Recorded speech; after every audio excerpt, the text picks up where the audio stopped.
2024 강원 동계 청소년 올림픽 개막이 40여일 앞으로 다가온 가운데 공무원 파견 문제를 놓고 반발이 일고 있습니다.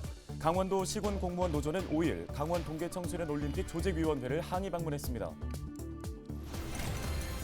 기온이 뚝 떨어지면서 강원 지역은 겨울 축제 준비 한창입니다. 화천 산천어 축제와 인제 빙어 축제, 평창 송어 축제 등 겨울을 맞아 강원 지역은 겨울 성수기를 앞두고 들썩이고 있습니다. 강원랜드가 제30차 임시주주총회를 열고 강원 출신 최철규 부사장을 선임했습니다. 또 상임감사위원으로는 안광복 전 국가정보원 기획조정실장을 선임했습니다. 지역 중심대학인 강릉 원주대가 강릉과 원주 각 캠퍼스별로 지역 특성에 맞는 대학 운영으로 수험생을 모집합니다. 관련 소식 전해드립니다.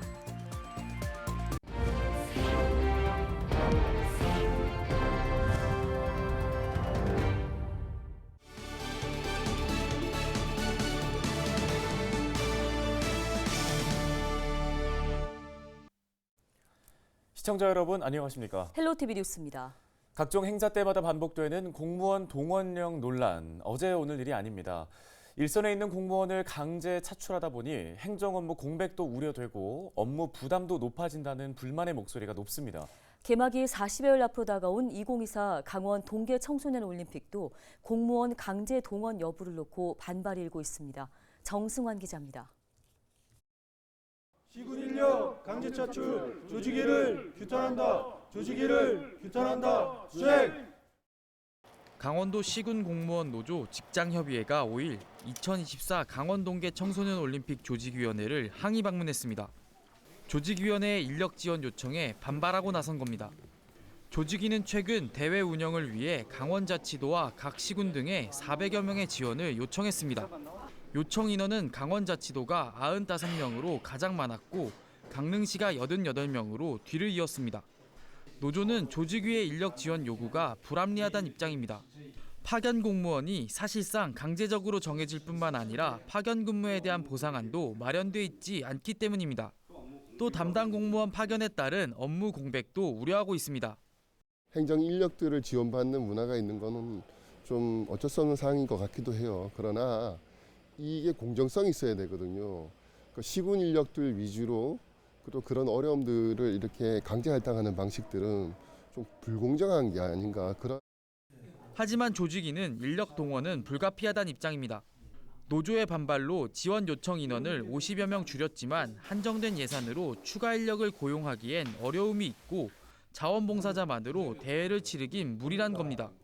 시군 의견을 수렴했다고 저는 생각을 하고 있고요. 저희들이 이제 예산만 충분하면 부담을 안 드리죠. 채용하면 2개월 동안 여기 와서 일할 사람이 없어요. 노조와 조직위는 이날 1시간가량 간담회를 가졌지만 입장차를 좁히진 못했습니다. 다만 조직위는 지원 인력 감축과 보상책 마련 등 노조의 요구사항에 대해선 추가 검토하겠다고 밝혔습니다. 헬로티비 뉴스 정승환입니다. 다음 소식입니다. 강원도의 겨울 하면 김난영 아나운서는 어떤 게 떠오르세요? 강원도 하면 일단 눈이 가장 먼저 그렇죠. 떠오르는데요. 얼음, 눈 테마로 펼쳐지는 겨울 축제가 떠오릅니다. 맞습니다. 자, 강원도는 산천어 축제, 눈 축제 같은 특색 있는 겨울 축제가 많잖아요. 그렇죠. 사실은 겨울이 추운 건 싫은데 이 축제는 벌써부터 기다려집니다. 네, 강원 지역의 겨울 축제 이제 한 달여 앞으로 다가왔는데요. 축제장에서는 준비가 한창입니다. 전소연 기자가 현장 다녀왔습니다. 화천 산천어 축제가 열리는 화천천, 물막이 공사가 한창입니다. 강물을 적절한 높이로 조절해 얼음을 얼리는 작업입니다. 시내에선 산천어 등으로 거리를 밝힐 준비에 분주합니다.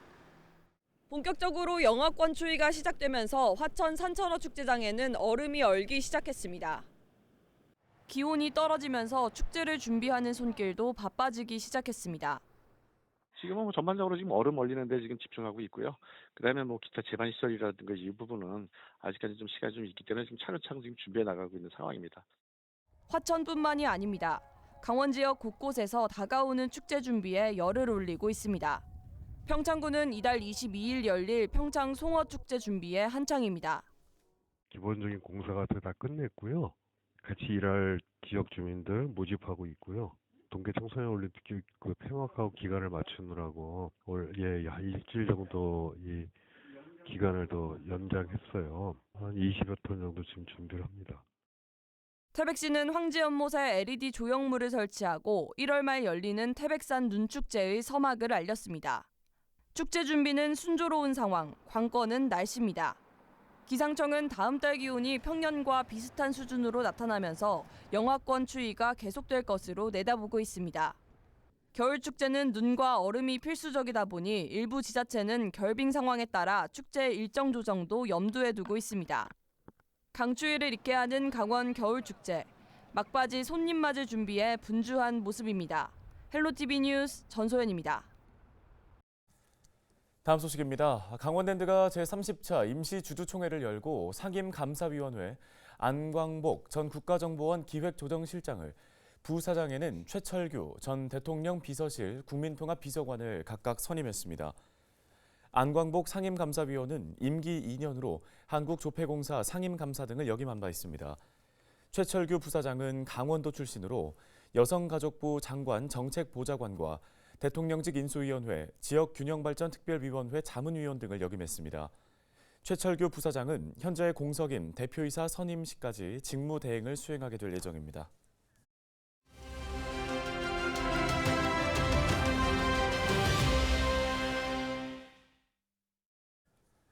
(2024학년도) 정시 모집을 앞두고 강원 지역 대학들의 입시 전형을 알아보는 순서입니다. 오늘은 지역 중심 대학인 강릉 원주대로 가볼 텐데요.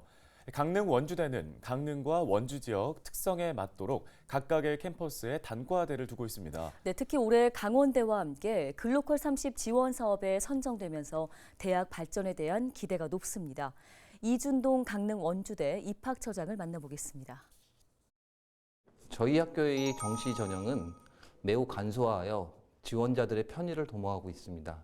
정시 전형에서는 거의 대부분의 학과가 수능 100분위 성적만으로 선발하고 있으며 내신 성적은 반영하지 않고 있습니다. 몇몇 예외가 있는데요. 치의학과의 경우 농어촌 전형에서 수능 최저 학력 기준을 적용하고 있고요.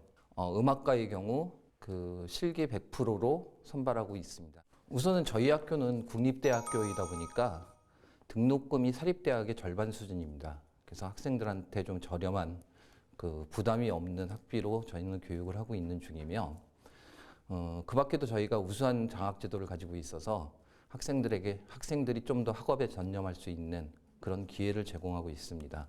저희도 학교 발전을 위해서 총장님이야 모든 교직원들이 열심히 노력해온 결과 국립대학 육성사업에서는 전국 유일하게 9년 연속 최우수 등급 A를 받았고요. 대학 혁신사업에서도 저희는 최우수 등급을 받고 있습니다.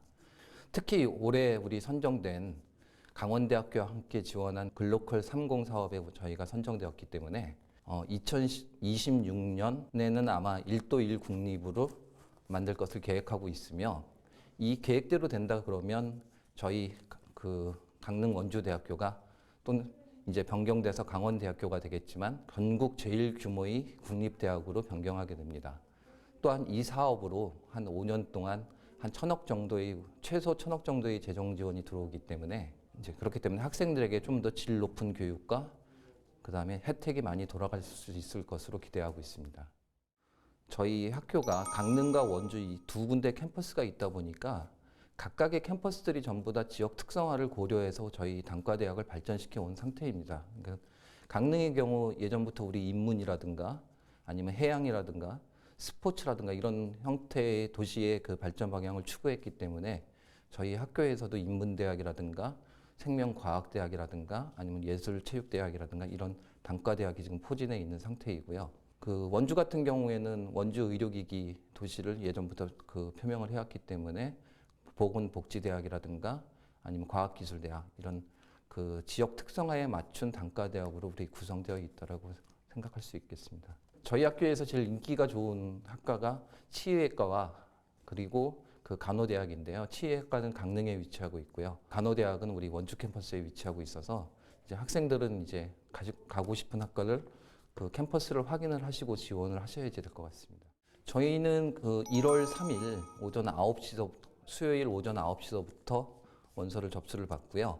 1월 6일 토요일 오후 8시까지 인터넷으로 원서를 접수를 받고 있습니다. 혹시 입학 정보에 관한 사항이 궁금하시면 저희 학교 홈페이지를 접속을 하시면 입학 사이트가 아예 변경이 되어 자세히 설명이 나와 있고요. 개인적으로 궁금한 사항이 있으면 저희 입학과에 전화를 하시면은 가능하면 친절하게 상담해 드리도록 하겠습니다. 저희 학교 같은 경우는 지금 근 5년 동안 앞에서도 설명드렸다시피 국립대학 육성사업이라든가 혁신사업 거의 모든 지금 하고 있는 사업들이 전부 다 잘 선정이 되어 있는 상태고요. 그래서 결론적으로 연으로 따지면은 한 200억이 훨씬 넘는 돈들이 재정 지원 사업으로 저희 학교에 지금 들어오고 있는 상태입니다. 그 돈은 전부 다 학교 발전과 어떻게 보면 학생들의 교육, 기자재 확충 이런 용도로 사용되고 있는 형태고요. 그렇기 때문에 특히 이번에 이제 글로컬 3권까지 저희가 선정이 되었기 때문에 지역에서 확실하게 안정적인 위치로 그다음에 지역 발전과 학생들의 발전을 위해서 도모할 수 있는 충분한 여력이 되고 있다라고 생각하고 있습니다.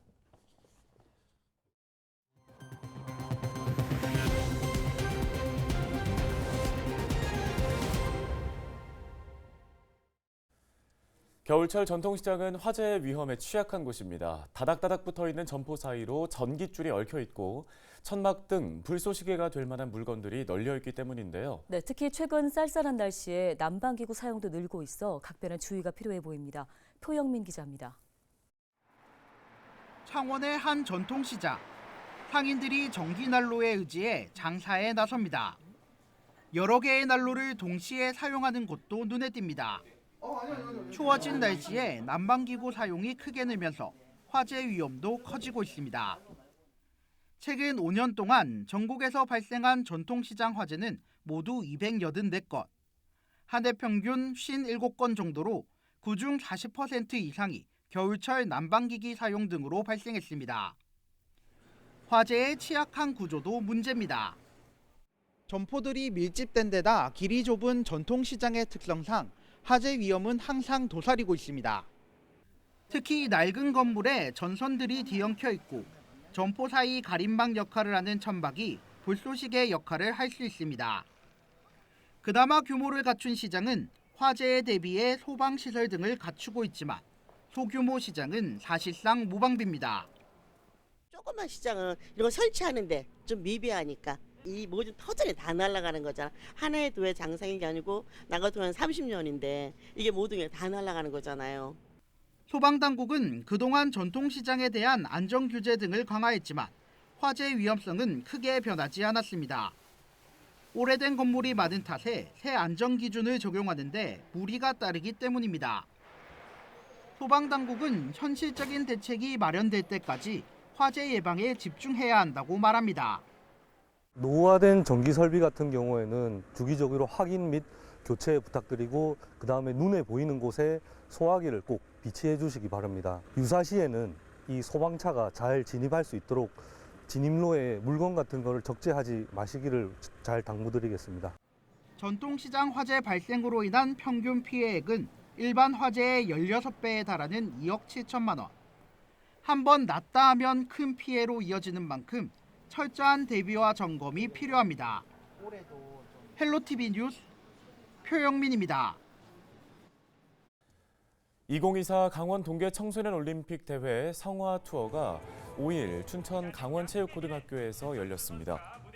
춘천 성화 투어 행사에는 학생 300여 명이 참석한 가운데 이서화 테니스 선수를 비롯한 도내 청소년 선수 등 5명이 점화자로 참여했습니다. 또 IOC 올림픽 프렌즈로 위촉된 샤이니 민호가 특별 점화자로 나섰습니다. 더욱더 좀 뜻깊고 또 이런 좋은 자리에 초대된 만큼 활동에 열심히 임하겠습니다. 열심히 한 만큼 좋은 결과 있길 저도 기대하고 응원하겠습니다. 춘천을 떠난 성화는 이달 28일까지 도내 8개 시군을 방문합니다. 5일 오전 11시 5분쯤 강릉시 사천면 사천진공원 바위섬 앞바다에서 50대 A씨가 숨진 채 발견됐습니다. 강원특별자치도 소방본부와 동해해경은 바위섬 인근 해상에 사람이 떠 있다는 신고를 받고 출동해 A씨를 인양했다고 밝혔습니다. 해경은 정확한 사고 경위를 조사하고 있습니다.